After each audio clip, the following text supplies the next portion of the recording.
நண்பர்களே, தேனீ வளர்ப்பு கத்துக்கிட்டு வீட்டில இருந்தபடியே கணிசமான முறையில சம்பாரிக்கலாம். தேனீ வளர்ப்பு 5 நாள் ஆன்லைன் வகுப்பு. வீட்டில இருந்தே கத்துக்கலாம். வீட்டில இருந்தே நீங்க வியாபாரம் பண்ணி நல்லா சம்பாரிக்கலாம். நல்ல பொருள் 4 பேத்துக்கு உதவி செய்றீங்க. நீங்களும் சம்பாதிக்கிறீங்க. தேனீ வளர்ப்பு 5 நாள் ஆன்லைன் வகுப்பு விருப்பத்தொகை வகுப்பாக ஏற்பாடு செய்யப்பட்டுள்ளது. ஒரு 5 மணி நேரம் 5 நாள் ஒதுக்கிட்டீங்கன்னா, தேனீ வளர்ப்பு சம்பந்தமான எல்லா விஷயங்களையும் உங்களுக்கு கற்றுக் கொடுக்கப்படும். நிறைய பேர் கலந்துகிட்டு சிறப்பாக தேனீர் வளர்த்து அருமையா நல்லா சந்தோஷமா இருக்கிறாங்க. நீங்களும் கலந்துக்குங்க. இந்த வகுப்பை உங்களுக்கு கற்றுக் கொடுப்பவர் திருமதி ஜோஸ்வினா அவர்கள்.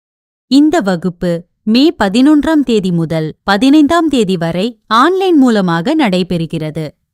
இந்த வகுப்புல கலந்துக்கணும்னா ஆன்லைன்ல மட்டும்தான் பதிவு செய்ய முடியுங்க. anatomictherapy.orgங்கிற வெப்சைட்ல ஈவென்ட் பேஜ்ல இல்லைன்னா ப்ரோக்ராம் ஃபைண்டர் அப்படிங்கிற இடத்துல இல்ல சர்ச் பட்டன்ல போய் பி ஃபார்மிங் அப்படின்னு டைப் பண்ணீங்கன்னா அந்த நிகழ்ச்சியோட டேட் எல்லாம் வரும். ஒரு விருப்பத்தொகை செலுத்தி நீங்க பதிவு பண்ணிக்கலாம். விருப்பத்தொகை அப்படிங்கிறது என்னன்னா ஒரு குறிப்பிட்ட கட்டணம் கிடையாது. நீங்க எவ்வளவு பணம் கொடுக்க முடியுமோ கொடுத்து டொனேஷன் மாதிரி கொடுத்து கலந்துக்கலாம். வாருங்கள் நண்பர்களே, தேனீ வளர்ப்பை வீட்டிலிருந்து கற்றுக்கொண்டு நீங்கள் சுயசார்பு வாழ்க்கையில் தேனீ வளர்ப்பின் மூலமாக சம்பாதித்து நிம்மதியாக வாழுங்கள். இப்படிக்கு ஹீலர் பாஸ்கர்.